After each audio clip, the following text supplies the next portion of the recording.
Hello YouTube, and welcome back to Let's Play Bloons Tower Defense 5 Deluxe Edition.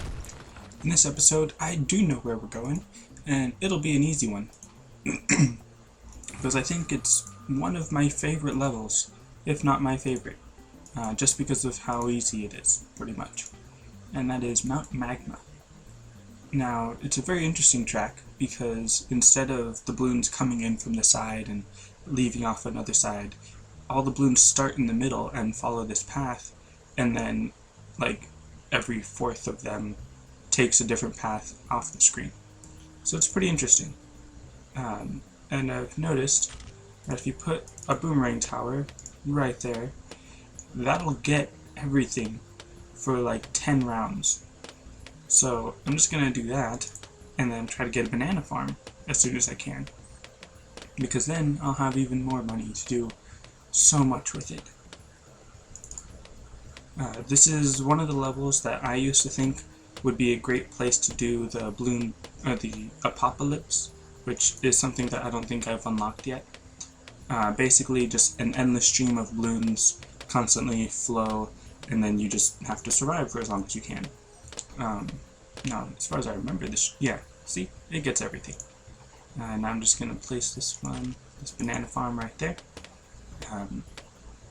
And then that should get everything until like around 13, I think.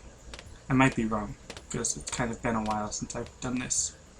But it seems to be working great so far. And what's cool is that the only thing you have to upgrade, really, is just the one upgrade, so that it can pop through a couple more balloons. Because right now you can tell that it's reaching its pop limit every now and then.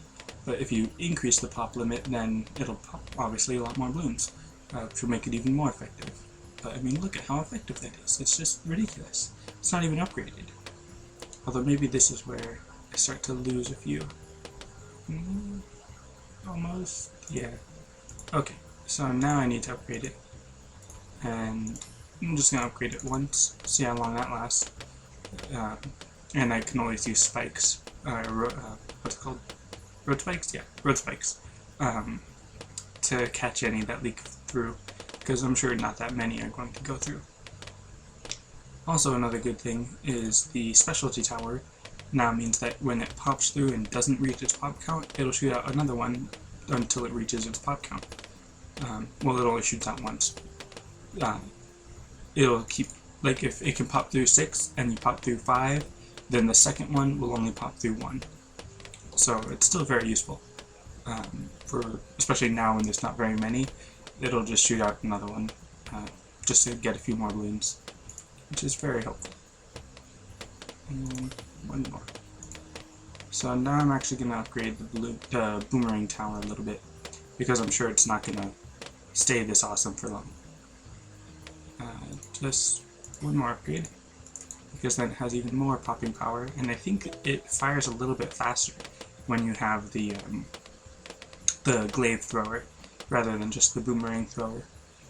And the glaives look a little bit bigger than the boomerangs, so they can pop things a little bit farther away, I guess.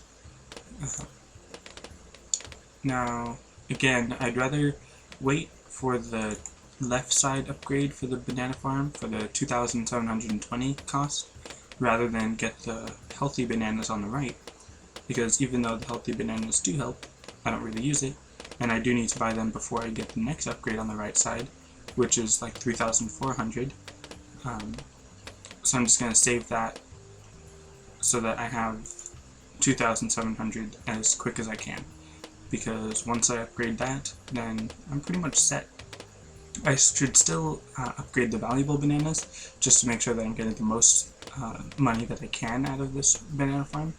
But once I get the, what's it called, Banana Republic, then my banana farm's pretty good, and I'll be set with lots of money.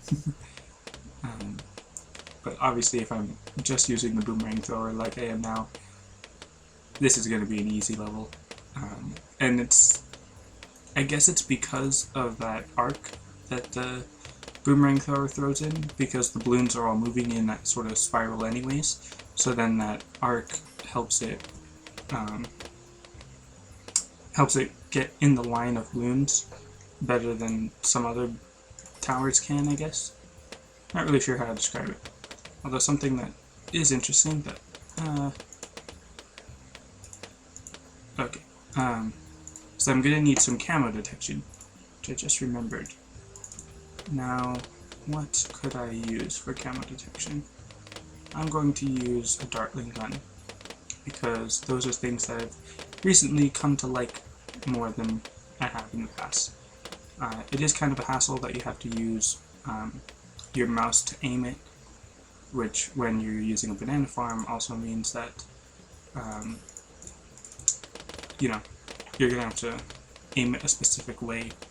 But in here I specifically place the banana farm off to the side a little bit so that when I place the Dartling gun here, it's still gonna be attacking the Bloons even when I have it on the banana farm. And the banana farm does have a bit of range that you could aim it with. So if you had put the Dartling gun a little farther back, you probably could have reached all the sides. But this is fine. And because this is only for the Dartling gun is only for the camo Bloons, I'm gonna upgrade the banana farm now, because I do want to get it upgraded quickly, so that I'm making the most money off of it.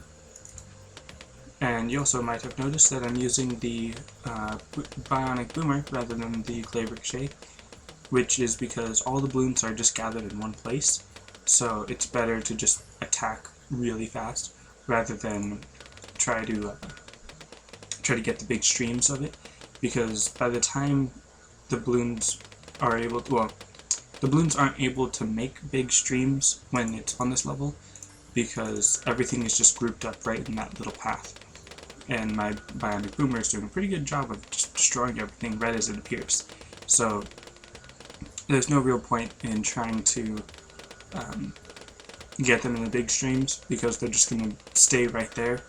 And the bionic boomer is much more effective against the Moabs. And the Dartling guns are also pretty good, but I've only got one so far. I'm just getting so much money out of this thing now, this banana farm, which is why it's making this so much easier.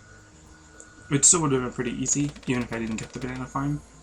But oh look, level up to the banana research facility, produces 10 boxes of bananas every round. Each box is worth 200 cash. That's 2,000 bucks, or 2,000 bananas, I guess, per round.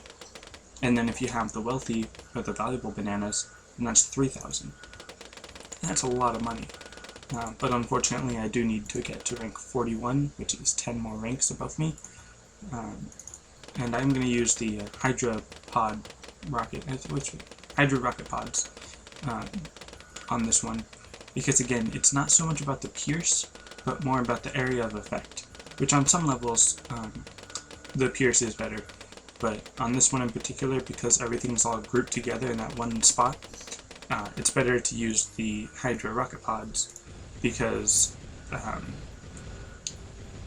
then it's getting that small area rather than trying to pierce through a long line. And I was noticing, while I was playing Bloons Tower Defense Battles, which is a web game like on their actual site, Ninja Kiwi, it's pretty much the same. I mean, technically it's totally different, but it's the same game as Bloons Tower Defense 5. It's just that you're playing against someone else. So it's a co-op mode, and you, what is it? Like, there's two maps that are pretty much identical, but usually like flipped horizontally or vertically. And then you just have to defend your side while your opponent defends the other side. And it's a little more complicated than that, but basically just who can last the longest. And okay, I'll give you a tip. When I first started playing the game, all I did, because you can send Bloons at your enemy that cost little money, but then they increase the amount of money you make, which if you played the game you'll understand. But you can send stronger and stronger Bloons the more rounds you get through. And I think for the first 15 or 19 rounds, or like matches that I played, I was undefeated because no one had a good defense for camouflage lead balloons, and for like 15 rounds in a row, as soon as I was able to make camouflage lead balloons, I would just send like 20 of them, and then it would just go right through their defenses and I'd win. And I was pretty surprised that no one had really thought of that. Because especially when you're at the very beginning, there's not a lot of towers that you can use that can detect camouflage lead. Only the ninja and the sniper can pop camouflage lead, and both of those need upgrades to do so. So if you're ever playing that game, make sure you at least have a well, hold on. Rank up 34. Aircraft carrier launches tiny but powerful fighter planes to shoot down the balloons. Moab takedown instantly and completely annihilates a nearby Moab class balloon. Very nice. And I've got a lot of money that I'm not doing anything with. What was I saying though? Right. If you're going to play the game, Bloons Tower Defense Battles, make sure that you either get a sniper with the camo detection and a strong enough popping power to get through lead, and set it to strongest so that it'll always go after the strongest balloon, obviously, which is usually the lead balloon. Although something I've noticed is that sometimes if a zebra balloon is in there, it'll go after the zebra balloons before it goes after the lead balloon, which I'm not really sure how to counter. Like if you can do something on the sniper to make it attack the lead balloon. But another thing is, what else? I should buy something else. I'm gonna buy a super monkey just for overkill, because obviously I've got so much money. But anyways, or you can use the ninja monkey and upgrade him to 3, which means 2 on the left side and 3 on the right side, so that he has the flash bomb, which not only stuns the balloons for a little bit, but it also pops through lead because it's, you know, a bomb. So those two are really good, or those two are the best early stage towers that you can use to get camouflage lead balloons. The ninja monkey works a little bit better because it'll still attack all the balloons pretty much, and it has that stun effect. But the sniper works well too if you don't like using the ninja monkey or something. Now, in a little bit, I'm going to be able to use the Sun God monkey, which I always forget if I've used it before in a match, and this is round 45, of course. And man, these 3 towers are just destroying everything in this map, mostly because of this banana farm, which I'm glad I started using more often because it is really effective. Especially because of how quickly I was able to get it, thanks to the boomerang monkey at that specific placement. If you put the boomerang monkey, I was trying to say banana and boomerang monkey at the same time. Anyways, if you put the boomerang monkey in any other spot, it's not quite as effective. It's still helpful, obviously, but it's in that specific corner that it can do really good damage. Now I haven't actually tested every other spot, but as far as I know, that's the best spot. And I'm almost about to end this round without really any trouble, just because of this technique, which is why I love this stage so much. So if you're ever on the stage and you find yourself having trouble, try this easy, very easy technique. And again, this is on the easy difficulty, so that has something to do with it. But I'm sure a similar technique will work just as well on the harder difficulties. Because if I can get through this easily, like with this much extra money and hardly any struggle, I'm sure that doing a similar thing on harder difficulties will be just as effective. Or at least good enough. My boomerang monkey used to be my primary source of popping, but now it's hardly doing anything because the super monkey and the dartling gun have more range. Alright, now once this round is over, I'm going to sell my banana farm and buy something else, because I don't need it on the last stage, because it's mostly for gathering money for the next stage. Now, 19,000. I'm going to try to build another sun god, but I don't think I'm going to have enough. No. And I almost said, actually, you know what? I'm going to sell the boomerang monkey, even though he did well. I'm going to get the robo monkey, which is also very good. But the technological terror is even better. It's one of those rare towers that have a stronger fourth tier than left tier.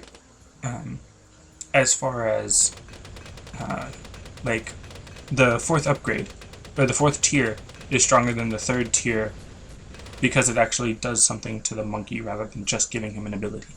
And it has a really good ability too. So anyways, that was the Magma Mountain on easy. And it was very easy indeed. Now just one more level.